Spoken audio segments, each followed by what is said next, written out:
It's November 26, 2022 at Lofi Stadium in Qatar. A few days ago, the world was shocked as Argentina's streak of dominance was ended by Saudi Arabia. Today's game has a sense of urgency. With the Saudi Arabia-Poland game ending 2-0 in favor of Poland, Argentina was suddenly in the hot seat. Dropped points for Argentina here would take away their ability to control their own destiny. And a loss will kick them out the World Cup, and it will end the believed last dance for a GOAT on the world stage. If you know soccer or at least watched the World Cup, you know what ended up happening. Two moments of magic from one team fighting for survival and a lack of urgency from the other. If the game went the other way, soccer would have a different world champ and the GOAT candidate wouldn't have the pinnacle of the sport in his trophy case. And speaking of trophy cases, some fans will say the 2022 World Cup finished the GOAT debate, while others say that the tournament is overrated and this specific tournament would be rigged. But let's be honest, a GOAT candidate having an iconic World Cup that ends with their team lifting the beautiful trophy could do a lot for the GOAT candidacy. You have the perfect World Cup.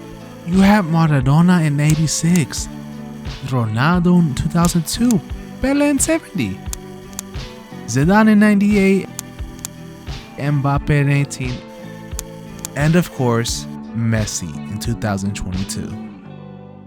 It could do a lot for public perception in defining who's the greatest. In Pelé's, Maradona's, and Messi's case, it cemented their greatness and put them in a league of their own. Then you can't forget the iconic moments. Iniesta scoring that goal against the Netherlands, Mario Götze etching his name into soccer history after his goal prevented a GOAT candidate from having the perfect World Cup. Along with the other legends I named, your name's gonna be up there with the likes of Franz Beckenbauer, Gianluigi Buffon, Iker Casillas, and Sir Bobby Charlton. But just because a player didn't win the tournament, it doesn't prevent them from being a great. You have the greats like Johan Cruyff, Alfredo Di Stefano, Cristiano Ronaldo, Eusebio, George Best, Paolo Maldini, and Puskas who have never won the World Cup yet had great careers, and some even have GOAT cases. Outside the World Cup, you have other tournaments like the Euro, which is of course Europe's top tournament, and Copa America, South America's premier tournament. These tournaments all have rich history and matchups, such as Argentina and Brazil, Uruguay and Argentina, Italy and Germany, and of course the oldest rivalry in the sport with England versus Scotland. But this Argentina-Mexico matchup, while one-sided, gave us some banger matches in the 2000s. It has nearly 100 years worth of history, with the two teams meeting for the first time in 1930. The two fan bases genuinely dislike each other too. We saw what Mexican teams played in Libertadores, and to be honest, Argentina signifies a hill that the Mexican team cannot overcome. Let's look at Mexico's all-time results versus South American teams. And now it's official FIFA tournaments in the year 1993 onward, showing the divide of Mexico playing in Copa America. The numbers look great, especially when you consider how much weaker CONCACAF is than CONMEBOL in general. So these games were Mexico playing against way better opposition than they were used to. Mexico's all-time results look great except for two, which are against the two giants of the Western Hemisphere. And even then, looking at the results in tournaments since '93, and if you really want to push the numbers to make them look even better, 2000 are surprisingly good. Though if I'm being honest, some of these Mexico wins were against Brazil's B team. Now let's look at the Argentina numbers. No matter how you play with the numbers, Mexico will always have a losing record against the albiceleste. These numbers show that one thing is true and will probably always be true. Argentina is Mexico's kryptonite, especially during knockout matches in the mid-2000s, which happened to coincide with Mexico's peak. But before we get into those matchups, we have to start from the beginning.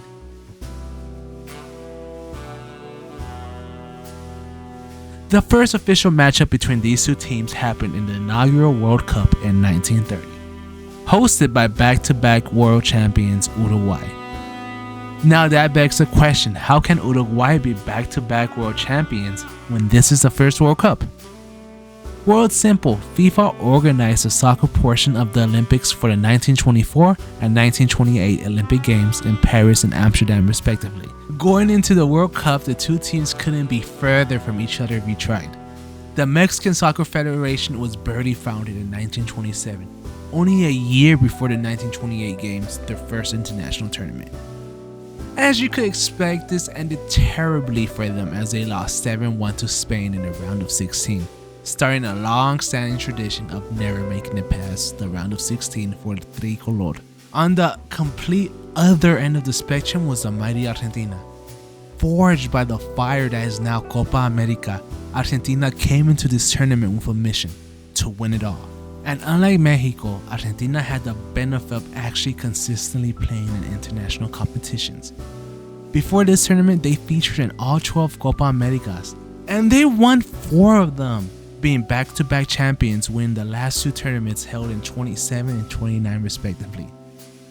When you add their 6 second-place finishes in these tournaments, silver medal on the 28 Olympic Games, a win in a one-off tournament called Copa Centenario Revolución de Mayo 1910, which happened to be the first South American international tournament that included more than just Uruguay and Argentina playing each other, something they've been doing since 1905, it's safe to say that Argentina is no stranger in playing in tournaments.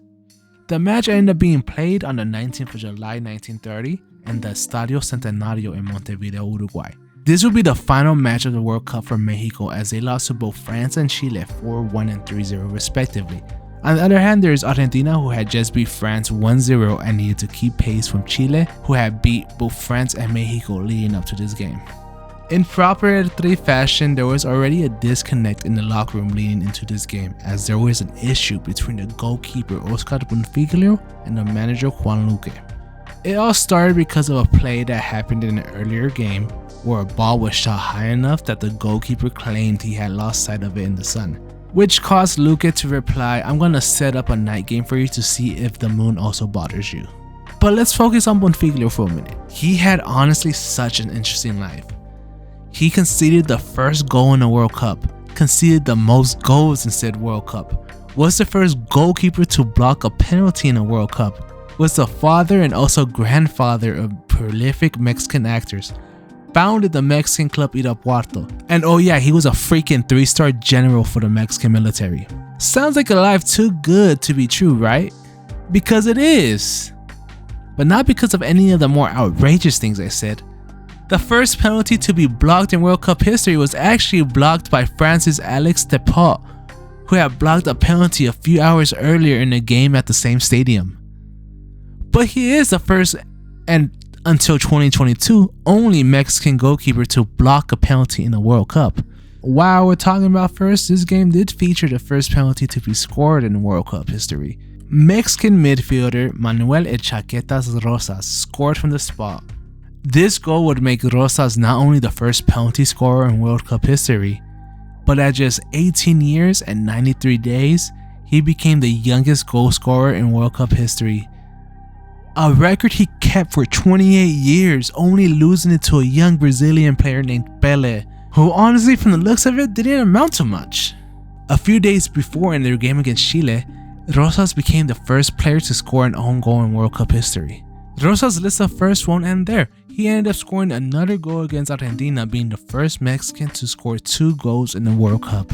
A number that only a handful of Mexicans would equal and wouldn't be surpassed until 68 years later, when Luis El Matador Hernández scored 4 goals in the '98 World Cup.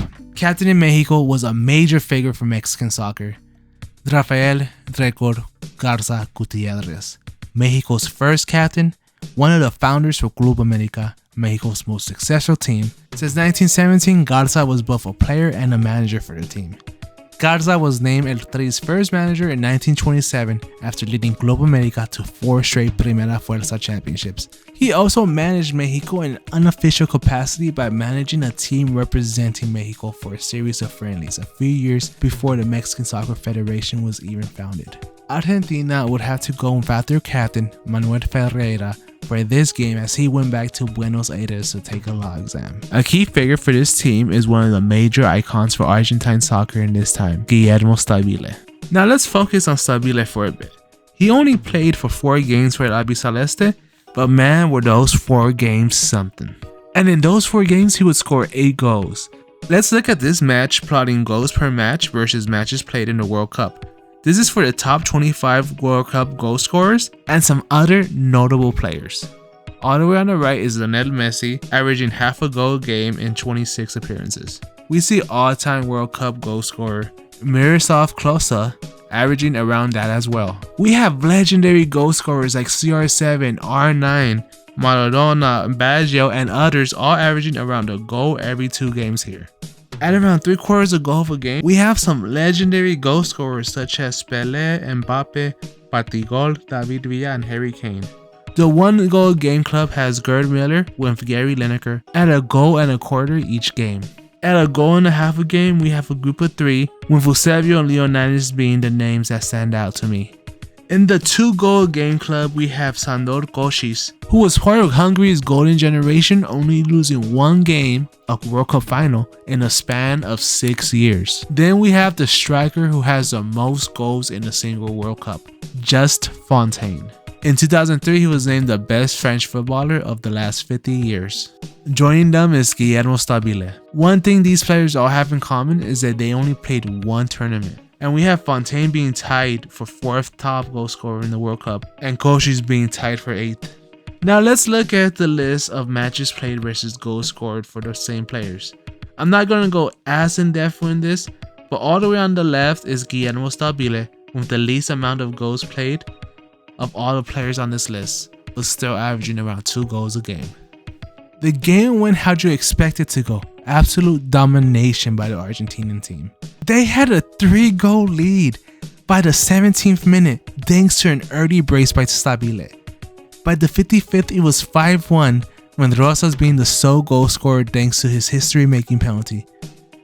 Goals at 65 and 75 by Rosas and Roberto Carrion made it 5-3, but 𝒐𝒊𝒂𝒄𝒌 shut down any talks of a potential comeback by completing his hat-trick with a goal in the 80th minute. Looking back at this World Cup, we can see that there is a clear gap in level between the 2 teams, one that will be expanded thanks to one of the players' efforts, but not by what he did as a player, but what he did as a manager, as he would help bring in the golden age for El Albiceleste.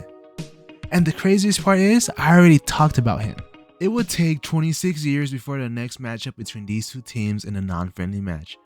In an ambitious attempt to name a true king of the Americas, CONMEBOL and the 2 federations that now make up CONCACAF came together to form the Pan American Football Confederation. They created a tournament called the Pan American Championship, but it didn't last long, only being held between 1952 and 1960.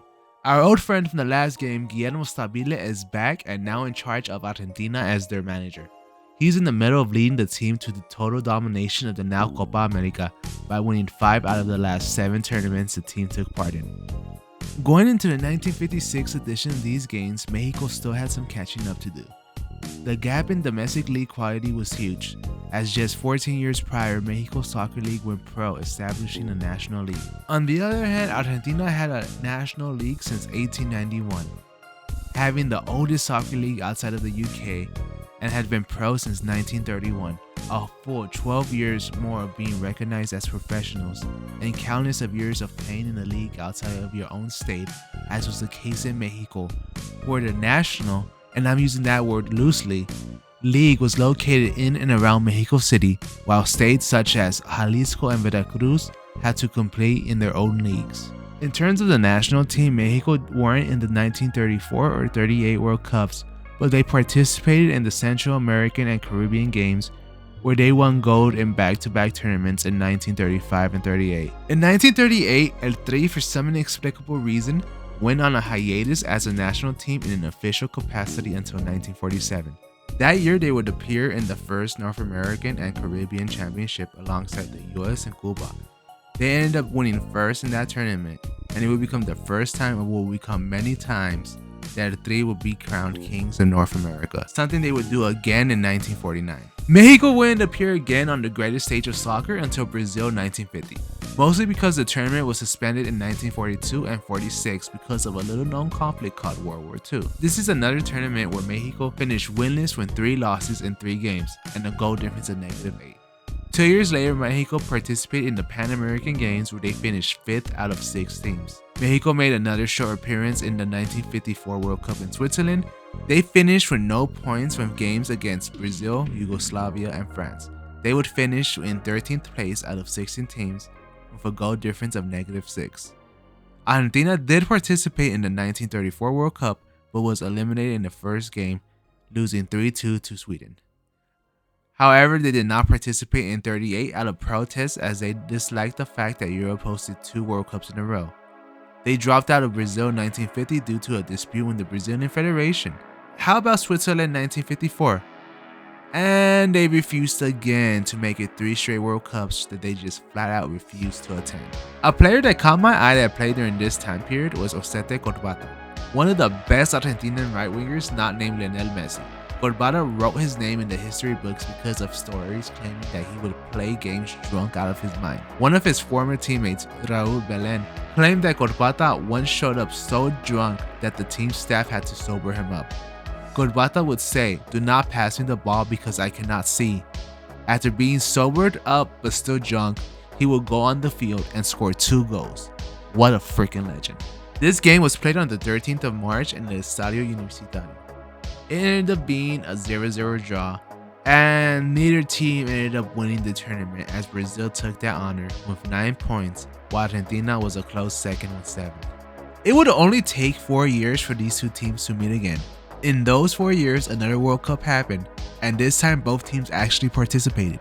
1958 Sweden was Argentina's return to the world stage, but it was a disappointment to say the least.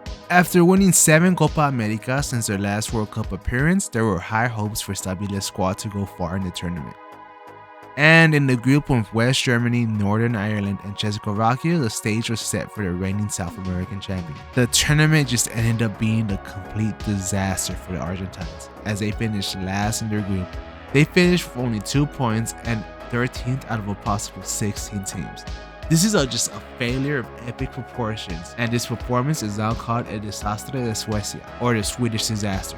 To add insult to injury, an estimated 10,000 people were at the airport to greet the players with insults. Argentina wouldn't let this embarrassing failure hold them down. 𝒐𝒊𝒂𝒄𝒌 would resign from the manager position in shame after 19 years in charge, but 𝒎𝒕𝒻𝒂𝒂𝒂𝒂 would go into the 1959 Copa America with a vengeance, going unbeaten in the tournament and winning all but the last game in dominating fashion. Just for some background information, Copa America in 1959 isn't the same as we know it now. Instead of a group stage from the top 2 teams of each group going on to the knockout stage, this Copa America was a single round-robin format. The title race went into the last day as outside of a draw in their opening match, Brazil, which was led by 18-year-old Pelé, was able to keep pressure all the way until their last game against Argentina on their last match day. With 1 point separating the 2 South American giants, the 2 teams clashed, and with Argentina opened up scoring in the 40th thanks to a goal by Juan José Pizzuti, Pelé gave the Brazilian team hope with an equalizer in the 58th. However, Brazil's legendary team, which also included Zito and Garrincha, and had been crowned world champions the year before, couldn't score another goal, and Argentina redeemed themselves from their 3rd straight Copa America.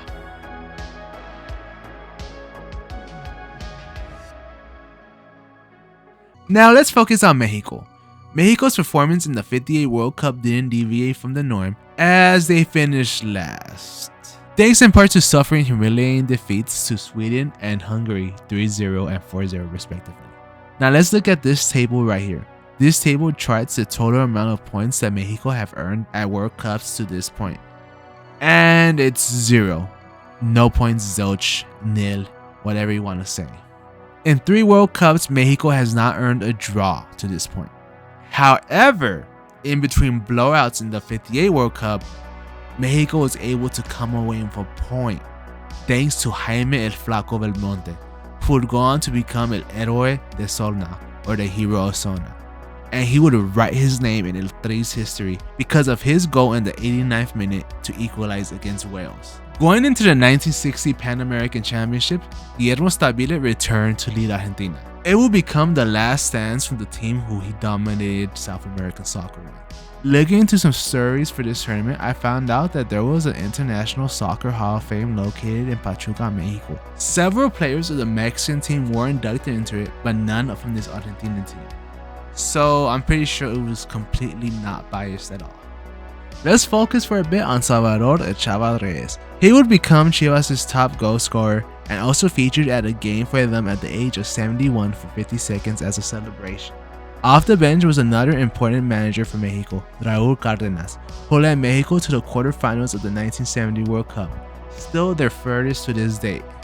He would also end up leading Cruz Azul to their first 5 titles in 7 years, with 8 final appearances and a treble in 1968 and 69, only 4 years after the promotion to the top flight, the first CONCACAF team in history to do so. As a player, he would end up playing under Ignacio Reyes at Zacatepec from 1954 to 61.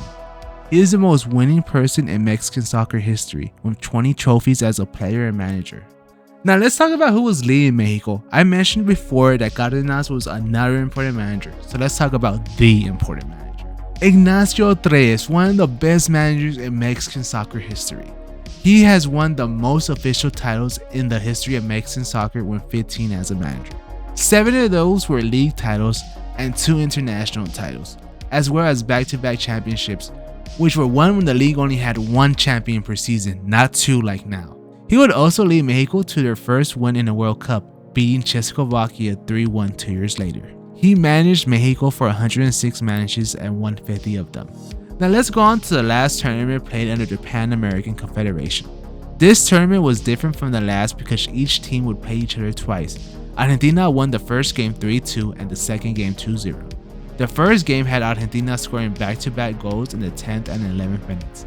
Then the Mexicans made it a game by scoring 2 goals 6 minutes apart in the 34th and 40th minute. However, they conceded the game winner in the 78th. Argentina would end up finishing with 9 out of a possible 12 points. And thanks to that 2-0 win against Mexico, Argentina was able to clinch the tournament before the final match day, where they were set to face off against Brazil. It is extremely hard to see how well these 2 teams faced off against each other, as these matches took place 70 years ago. For the 3 Argentina-Mexico games in this video, as well as any other game I talked about, it is extremely hard to find any footage for these games, if any even exists. So I just went off the scores of the games, and that's not a totally accurate way to see how the games actually went. But it did set up one thing: Argentina is on another level compared to Mexico. Between 1937 and 1960, they won 8 Copa Americas and 2 Pan American Championships. Though in the late 50s and early 60s, they would end up losing great players such as Alfredo Di Stefano and Omar Siberori, as well as other key players and positions. It is part of the reason why the 1958 World Cup was such a disaster for Argentina. And soccer-wise, Mexico was still a younger team, as they had that long period where they had no games, as well as just being new on the professional level. You also have to consider the lack of competition in Mexico's region. The most developed country in the region, the United States, didn't really have an interest in the sport. So Mexico has to play against these smaller developing countries that for many socioeconomic reasons don't have enough money, resources, time, or even interest to go into playing soccer. But what would happen if Mexico were to play these more competitive South American teams in a competitive environment, such as a Copa America?